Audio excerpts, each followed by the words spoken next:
lanjutannya adalah syarat ya seorang penafsir. Siapa dan apa syarat seorang penafsir? Ya, syarat diperlukan untuk seorang penafsir yang baik dan benar itu seperti apa? Atau penafsir yang benar. Nah, kalian ini sedang dipersiapkan menjadi penafsir-penafsir Alkitab yang baik, bukan yang menyesatkan. Ya, jadi penafsir-penafsir yang benar. Nah, kalau begitu, apa kualifikasinya atau apa syaratnya? Ya, syaratnya ada beberapa syarat yang saudara harus tahu ya, harus diperhatikan ya.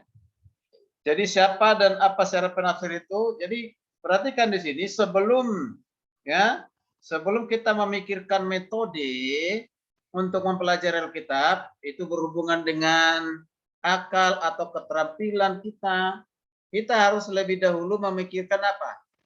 Keadaan hati kita. Keadaan hati itu apa? Berhubungan dengan kerohanian. Artinya, mengerti Alkitab itu jangan hanya mengandalkan akal ataupun pikiran yang membuat kita terampil memahami Alkitab. Ya, tadi sudah sampaikan, orang yang mengerti Alkitab hanya dengan akalnya, maka tidak akan pernah ada perubahan dalam hidupnya. Bahkan ini menjadi seorang kritikus, maunya kritik terus. Dan juga kalau hanya mengandalkan akal, ada hal-hal yang kita pelajari dalam Alkitab itu ya, mungkin tidak masuk akal manusia. Ya, jadi mengapa masih banyak orang sampai saat ini menolak Yesus sebagai Tuhan? Mengapa? Karena hanya menggunakan akal. Nggak masuk akal. Manusia, masa Tuhan jadi manusia? Nggak masuk akal. Nggak masuk akal. Ya, Yesus Tuhan. Mengapa? Kok dia berdoa? Masa Tuhan berdoa? Nggak masuk akal. Yesus dibilang Tuhan, dia berteriak-teriak di kayu salib. Eli, Eli lama sabachthani, Allahku, Allahku, mengapa engkau meninggalkan aku? Katanya Tuhan, nggak masuk akal. Yesus berjalan di atas air, nggak masuk akal. Itu mitos, itu cerita dongeng. Ya, itu hanya suatu keindahan dari Alkitab supaya menarik. Yesus memberikan 3.000 makan orang. 3.000 atau 5.000? 5.000, Pak. 5.000 orang, Pak. Ya, jangan dikurangin 2.000, nanti 2.000-nya pergi kemana? Ya, pergi ke Bekasi kan, gitu ya. Ya, 5.000 orang, nggak masuk akal, masa hanya dengan roti berapa? Roti sekeranjang atau roti berapa? 5 roti dan 2 ikan. 5 roti 2 ikan, Pak. Roti 2 ikan, 5.000. Aduh, itu mah hanya untuk si Prengke aja nggak cukup. Nah, kan? Nggak masuk akal. Nah, itu kalau hanya menggunakan akal, gitu ya. Nah, jadi kalau memahami Alkitab itu, ya gunakan akal. Iya, akal yang sudah diperbaharui oleh Kristus, tapi tidak boleh bergantung kepada akal. Mengapa? Karena akal saudara itu, akal kita ini, sebagai manusia, terbatas. Ya, terbatas. Sementara Tuhan yang kita sembah, yang kita mau kenal itu, dia memiliki akal tidak terbatas. Bagaimana kita memahami Alkitab, memahami Tuhan itu dengan akal yang terbatas dengan sempurna? Tidak bisa. Oke, maka bersyukur ada diutus Roh Kudus. Nah, karena itu belajar Alkitab perlu memikirkan apa? Bagaimana keadaan hati kita, hati kita atau kerohanian kita. Nah, ini penting sekali ya. Nah, oke, jadi keadaan hati itu nanti kita lihat orang yang lahir baru dan yang lain sebagainya. Sekarang kita perhatikan dulu. Jadi ada syarat, syarat akademik, syarat akademiknya pertama adalah telah mengambil mata kuliah pengantar PL dan PB, telah belajar mata kuliah soteriologi, ya ini. Kemudian baru kita masuk syarat yang lain. Syarat yang lain itu adalah kualifikasi rohani. Oke. Ya, sikap-sikap yang dibutuhkan untuk mempelajari Alkitab secara yang benar. Ya, coba buka Alkitab dulu, Amsal 2 ayat 1 sampai 6. Inilah dipahami dengan baik supaya ya kita benar-benar mempersiapkan hati kita belajar Alkitab. Ya, dari Amsal ini. Ya, dari Amsal. Oke. Silakan kita akan baca nanti satu persatu. Perhatikan ya. Amsal 2 ayat 1 sampai 6. Sudah semuanya membuka? Sudah, Pak. Pak. Yuk, silakan satu orang baca lalu yang lain bisa mengikuti. Demikianlah firman Tuhan. Hai anakku, jikalau engkau menerima perkataanku dan menyimpan perintahku di dalam hatimu, sehingga telingamu memperhatikan hikmat dan engkau mencenderungkan hatimu kepada kepandaian. Ya, jikalau engkau berseru kepada pengertian dan menunjukkan suaramu kepada kepandaian, jikalau engkau mencari seperti mencari perak dan mengejarnya seperti mengejar harta terpendam, maka engkau akan memperoleh pengertian tentang takut akan Tuhan dan mendapat pengenalan akan Allah. Karena Tuhanlah yang memberikan hikmat, dari mulutnya datang pengetahuan dan kepandaian. Oke. Mari kita perhatikan ayat per ayat, ya. Mulai dari ayat yang pertama, ya. Ayat yang pertama.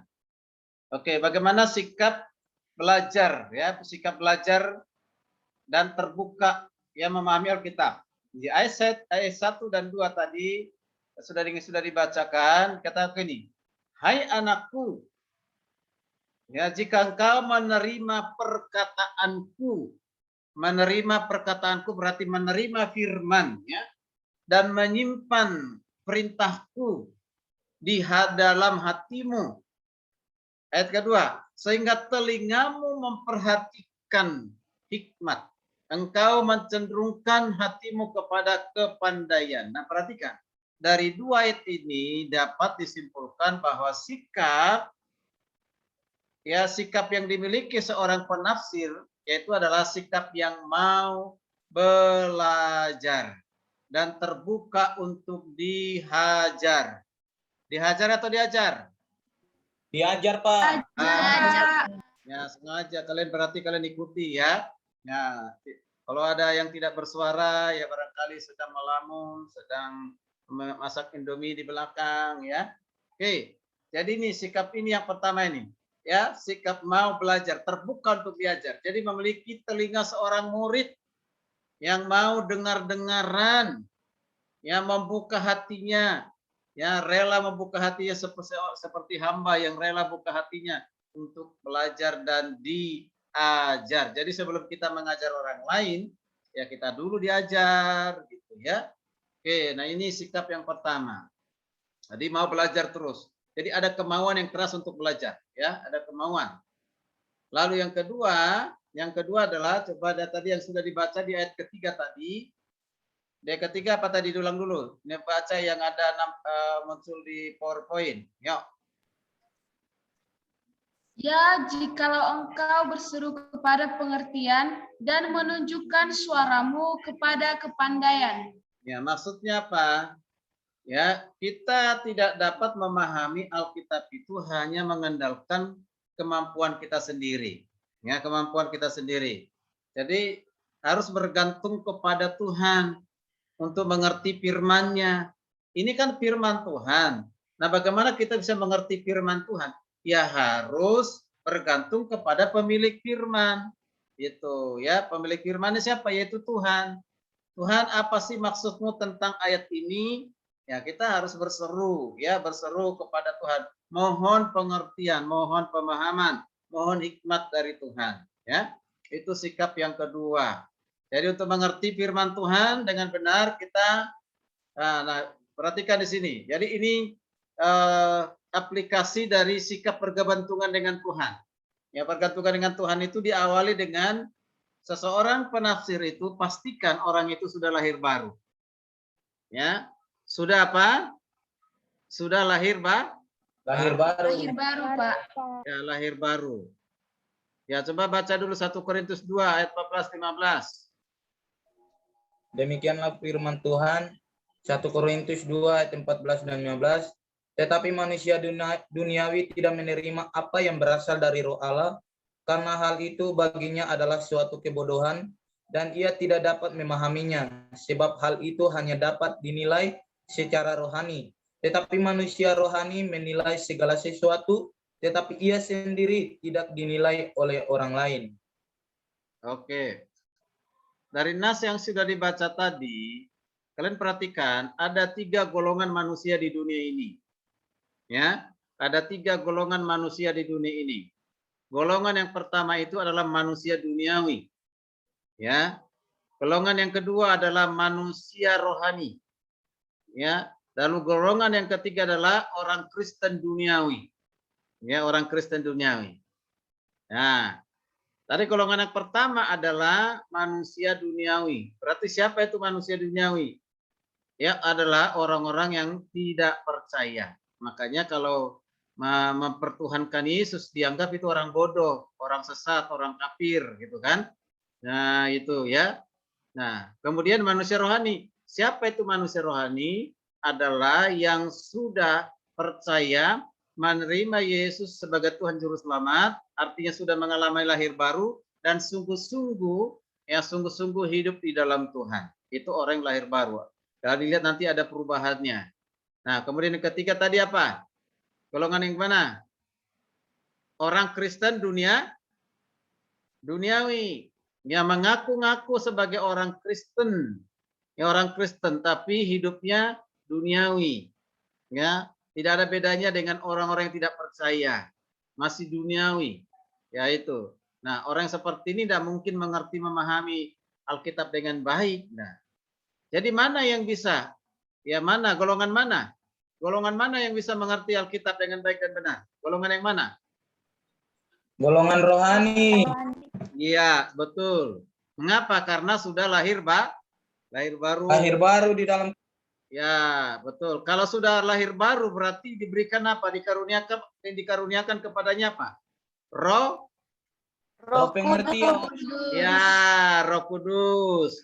Karena hanya dengan Roh Kudus kita bisa memahami firman Tuhan, ya, mengerti Tuhan, mengenal Tuhan, hidup di dalam Tuhan karena Roh Kudus. Jadi kalau tidak ada Roh Kudus, tidak mungkin kita bisa mengerti memahami Alkitab. Ya, jadi harus pastikan sudah lahir baru. Bukan saja ini kepastian keselamatan. Orang lahir baru karena dilahirkan oleh Tuhan sendiri udah pasti memperoleh keselamatan, itu udah pasti, nggak perlu diragukan. Kalian sudah belajar hermeneutik tentu soteriologi ya. Itu sudah ya. Siapa yang kemarin dapat nilai soteriologi nilainya A? Ada? Ada yang dapat nilai A nggak? Siapa? Ada, Pak. Nggak ada. Ada. Siapa? Frankie. Penny, Sama Pak. Penny, Pak, sama Kapreti. Oh, Preti dengan Preti. Penny, Frankie sama Kapreti, Pak. Wow. Nah, orang punya nilai A itu udah pasti masuk surga itu. Terus yang haleluya. Jadi kami Pak yang dapat B gimana, Pak? B Enggak, plus, Pak. bercanda. Bercanda dalam arti gini, ya, nilai itu penting. Nilai itu penting, nilai A pun penting. Berarti menunjukkan keseriusan untuk belajar, bukan karena nyontek ya. Ya, kalau nyontek itu dosa abadi itu. Kalau dapat nilai karena nyontek dosa abadi. Dihantui dari rasa bersalah terus nanti ya. Lebih baik yang murni ya. Artinya gini, bukan. Jadi nilai itu keperluan akademik. Ya, bukan itu yang menentukan kalian masuk surga, tidak. Nanti Tuhan Yesus sudah bertanya, ketika kau belajar hermeneutika, soteriologi nilai apa? Nilai A, masuk kau ke surga. Nilai B, engkau di pinggiran surga. Nilai C, engkau di luar. Nah, tidak begitu, tidak ada begitu ya. Itu berlaku hanya di dunia ini saja ya. Tapi perlu memiliki nilai yang terbaik ya. Oke. Jadi kembali kepada tadi ini syarat ini, bagaimana bisa seseorang bergantung kepada Tuhan? Pastikan dia sudah lahir baru. Dengan lahir baru, dia memiliki Roh Kudus dan Roh Kudus itu akan menolong dia mengerti akan Alkitab. Ya. Oke, mengerti Alkitab atau firman dengan benar ya. Ya, yaitu kita harus diajar oleh siapa? Roh Kudus. Ya, ini yang tadi saya katakan. Coba dibuka dulu Yohanes 16. Yohanes 16, 13 sampai 15. Gantian untuk membacanya. Yohanes 16 ayat 13 15. Yuk. Yohanes 16 ayat 13 sampai 15. Beginilah firman Tuhan. Tetapi apabila ia datang, Tetapi apabila ia datang, yaitu roh kebenaran, ia akan memimpin kamu ke dalam seluruh kebenaran.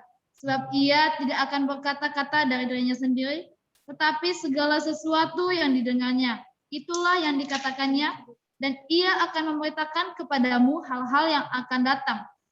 Ia akan memuliakan aku, sebab ia akan memberitakan kepadamu apa yang diterimanya daripadaku. Segala sesuatu yang Bapa punya adalah aku punya, sebab itu aku berkata, ia akan memberitakan kepadamu apa yang diterimanya daripadaku. Amin. Oke. Baik, dari beberapa ayat ini, saudara perhatikan, ini adalah perkataan Yesus kepada murid-muridnya ya, waktu masih ada di bumi, yaitu bahwa Yesus akan mengutus namanya Roh Kebenaran. Roh kebenaran itu apa? Siapa itu? Disebut dengan Roh Kudus. Roh Kudus. Jadi Roh Kudus itu Roh kebenaran. Maka Roh Kuduslah yang hanya memampukan yang memampukan seseorang untuk mengerti siapa Yesus, mengerti kebenaran, melahirbarukan karena Roh Kudus. Yang mengaruniakan keselamatan karena Roh Kudus. Mengangkat kita menjadi miliknya, menjadi anaknya adalah pekerjaan Roh Kudus. Itu yang sudah diutus. Bahkan membimbing kita, mengajar kita tentang kebenaran, itu Roh Kudus. Maka pastikan kita sudah memiliki Roh Kudus. Oke, kita lanjut. Ini masih sikap memahami Alkitab. Tadi dibaca tadi di ayat keempat. Kembali ke Amsal. Coba baca lagi ayat keempat. Kembali ke Amsal tadi. Belum selesai. Baru 3 ayat. Ayat 1 sampai 3 ayat 4-nya belum. Ya, silakan. Ayat 4, jikalau engkau mencarinya seperti mencari perak dan mengejarnya seperti mengejar harta terpendam. Iya. Kalau orang mencari mutiara atau biasanya itu di Papua ataupun di tempatnya Rengki mungkin ada namanya mencari emas mencari emas lokal tanpa alat yang canggih, tidak resmi, itu menggali mencari kan. Kalau dia di sungai pasir-pasirnya dimasukin apa itu namanya itu, dibersihkan dengan air lagi, cari gitu kan. Nah, sampai menemukan emasnya murni kan gitu ya. Untuk bisa mendapatkannya begitu apa yang harus dilakukan? Ya harus rajin, harus bertekun. Kalau malas-malasan nggak mungkin gitu. Nah itu kalau orang mencari emas atau mencari perak dan yang lain aja dengan rajin, tekun, harusnya memahami Alkitab, membaca Alkitab juga lebih dari itu harusnya yaitu harus rajin dan bertekun rajin. Jadi pelayan Roh Kudus sebagai guru kita tidak berarti bahwa kita tidak harus berusaha. Tadi benar, kita bergantung kepada Roh Kudus itu benar, tapi kita harus punya usaha usaha. Kalau hanya berdoa tidak berusaha bagaimana? Nggak mungkin. Ingat jadi oret labora, apa artinya oret labora itu? Berdoa dan bekerja, Pak. Berdoa harus berusaha, ada tindakan yang dilakukan. Nah itu. Kemudian pengertian yang tepat akan isi Alkitab tidak secara otomatis tanpa ada usaha, tidak ada simsalabim atau hanya minta berdoa, tidak, harus ada keinginan atau kemauan yang keras untuk apa? Belajar. Berikan waktu untuk membacanya, merenungkannya, memahaminya. Jadi ada usaha-usaha yang dilakukan baru semakin mengerti Alkitab. Gitu.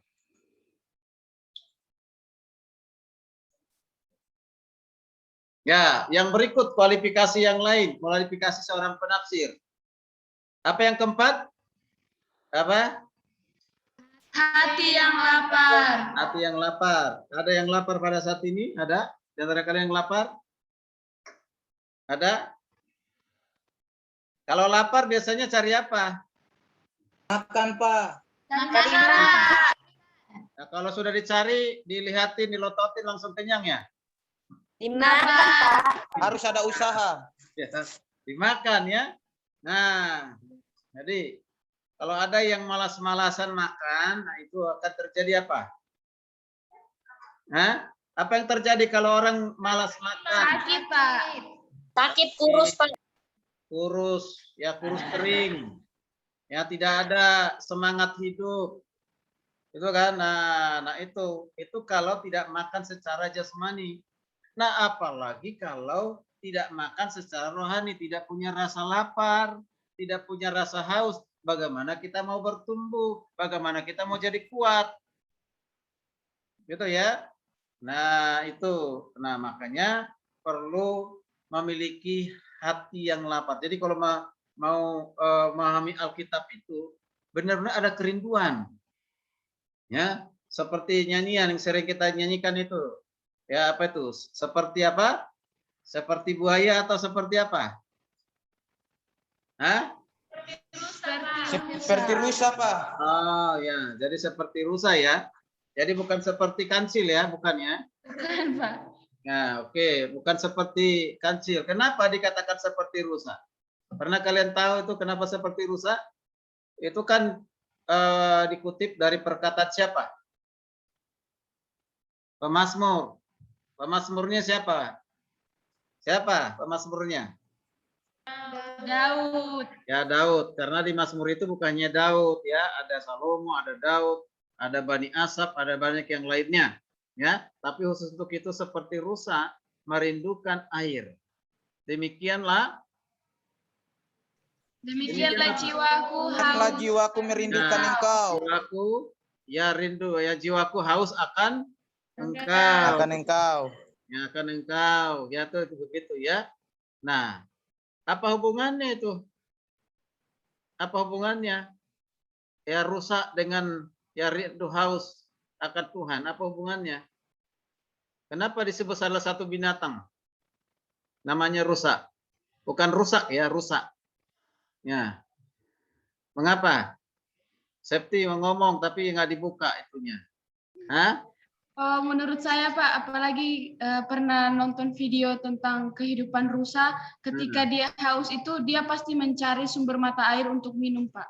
Ya. Jadi ketika dia sudah haus, dia pasti mencari air minum, mencari minum, Pak. Seperti itu, Pak.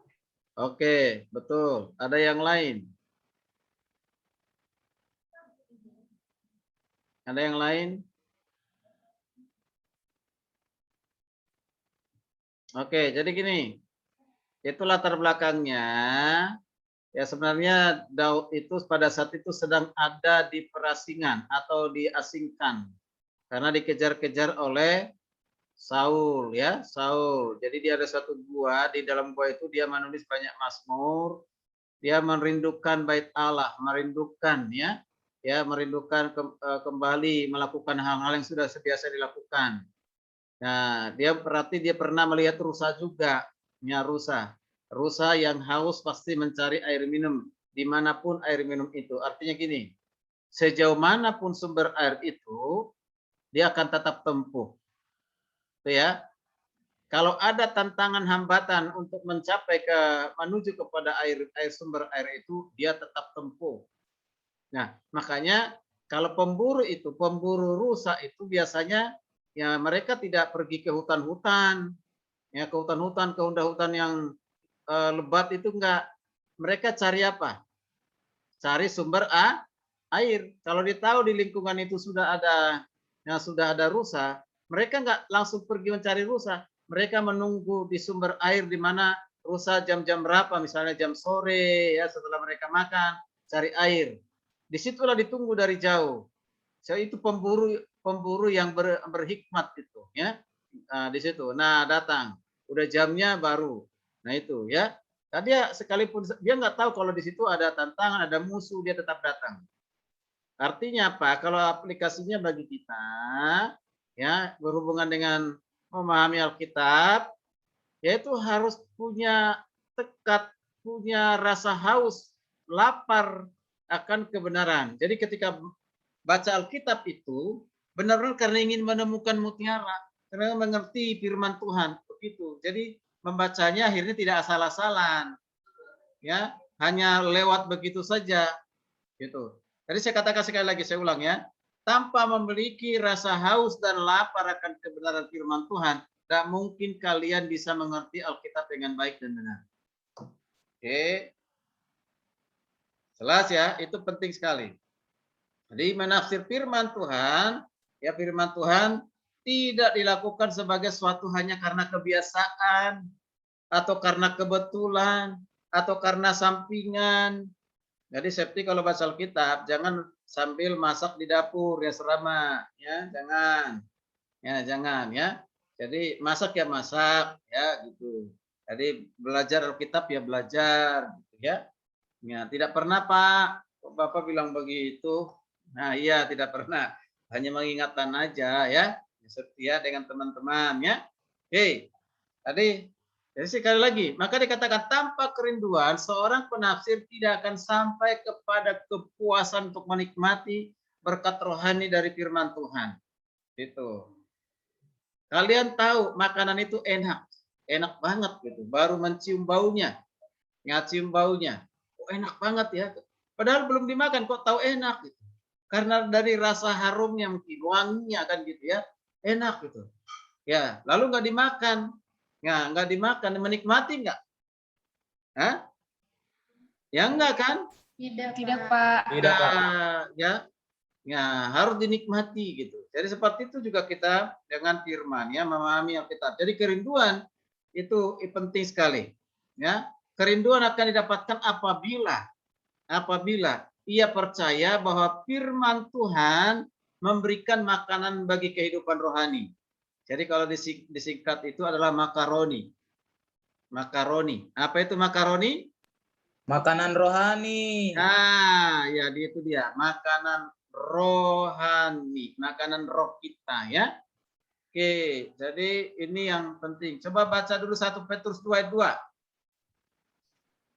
Demikianlah firman Tuhan, dan jadilah sama seperti bayi yang baru lahir, yang selalu ingin akan air susu yang murni dan yang rohani, supaya olehnya kamu bertumbuh dan beroleh keselamatan.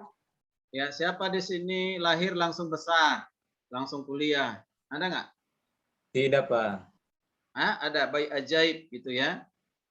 Ya, atau tanpa lahir ya, ya keluar dari bambu ada? Enggak ada, Ya? Pak. Nggak ada. Kan ada cerita tuh, dia itu nggak lahir, dia itu meledak keluar dari bambu, gitu kan. Itu bohongan semua kan?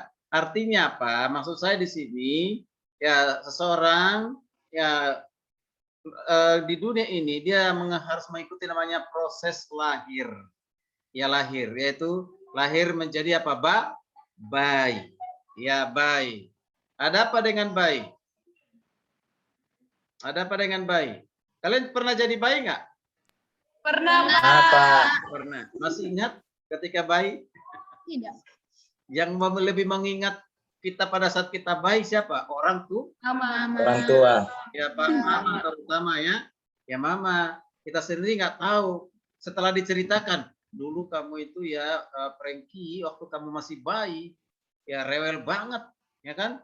Malam-malaman nangis terus. Nah, ya nggak tahu nangis, nggak lapar juga nangis, gitu kan? Ya itu ketika kamu bayi safety, ya kan, kayak gitu ya. Aduh, kamu rewel banget. Nah, baru tahu. Tapi nggak tahu kalau itu pada saat kita bayi sedang rewel, enggak, itu ya. Nah, jadi maksudnya di sini kita perhatikan ya orang tua ataupun ibu sabar, ya. Sekalipun engkau susah tidur atau rewel pada saat malam hari, sabar, ya, ya sabar gitu. Itulah orang tua yang baik, ya gitu ya. Nah, makanya jangan kurang ajar kepada orang tua, pada bapak ibumu, ya. Ingat tuh, pada saat kau dikandung, kemana-mana dibawa, dijagain, ya. Ya, dikasih makanan yang berprotein, yang bervitamin, dijaga supaya jangan berbenturan, jalan berapa kilo, ya, dibawa lah kau ke sana ke sini, ya. Nah, itu pada saat lahir dirawat juga, gitu, ya. Nah, diberikan susu yang terbaik. Ada nggak di sini yang lahir langsung dikasih susu formula, susu kerbau? Ada? Tidak dikasih ASI. Oh, dikasih ASI ya. Ya. Tapi ada juga ya orang yang lahir langsung kasih ya apa formula gitu ya, susu formula. Ini itu tidak baik, tidak sehat. Minimal 3 bulan, ya maksimal 6 bulan, ya itu 3 sampai 6 bulan. Bahkan bisa lebih dari itu semakin bagus. Itu antibodinya ya untuk lebih sehat gitu ya. Kadang-kadang wanita-wanita sekarang supaya tetap ya kutilang, kurus, tinggi langsing, nah, dia tidak mau kasih ASI buat anaknya. Ya nanti apa? Gembrot gitu ya. Nah, itu nggak mau. Kenapa? Karena dituntut harus banyak makan. Kalau nggak ada makan, bagaimana punya ASI? Ya kan gitu. Harus makan sayur ini, sayur itu, sayur ini gitu kan gitu. Nah, seorang bayi itu selalu merindukan namanya ASI, air susu yang murni. Ya, susu murni. Kalau bayi itu bisa ngomong, "Mami, Bunda, jangan kasih formula dong. Saya ini butuh ASI," gitu. Nah, kalau dia bisa ngomong, dia ngomong begitu gitu. Nah itu. Itu. Makanya apa? Karena dia itu sudah menyatu sebenarnya. Nah, Tuhan sudah tentukan begitu, harus bertumbuh diawali dengan pemberian ASI. Nah, ASI. Makanya ini Petrus ini luar biasa. Ya, jadi buat suatu simbolis ataupun menggambarkan seorang bayi yang rindu air susu ibu, air susu yang murni. Nah, demikian juga kita, ya air susu yang murni itu digambarkan, itu gambaran satu firman Tuhan. Ya firman Tuhan, itu makanan rohani, itulah susu yang murni. Itu harus selalu dirindukan, ya seperti bayi merindukannya, ya. Oke. Oke, baik, lanjut. Yang kelima, ya minta tolong ada yang bantu saya yang kelima apa? Hati Hati yang taat. Nah, lanjut baca. Yuk.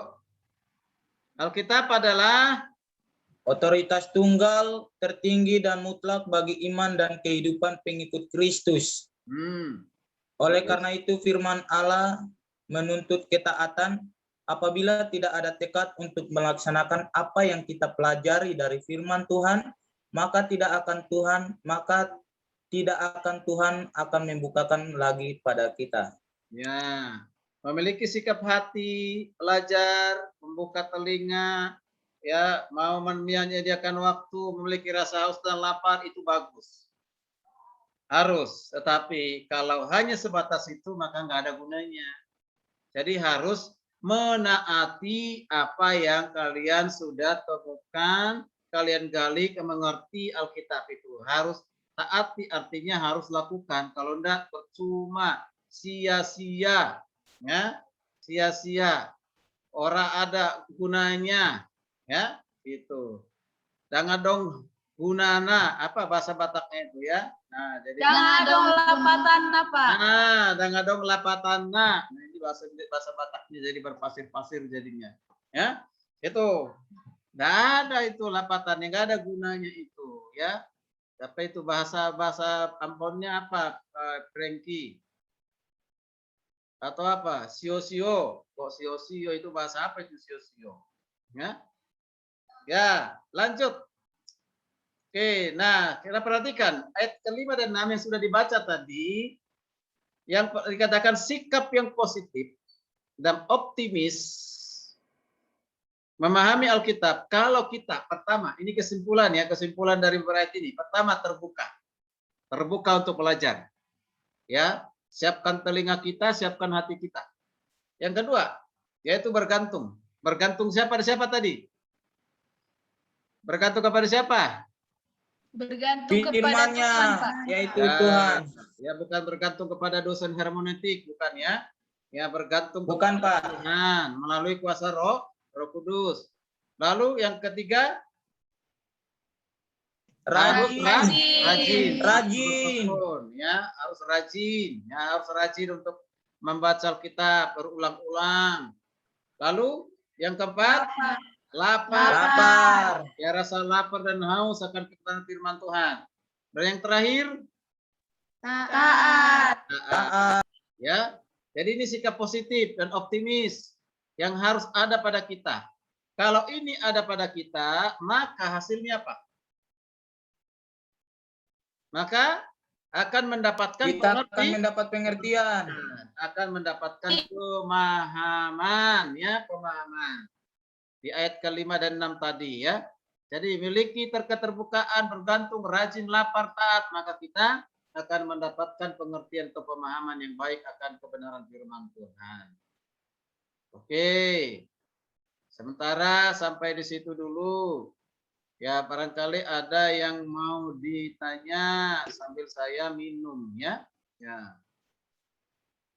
Oke, kalau ada. Kalau ada ya silakan untuk bertanya.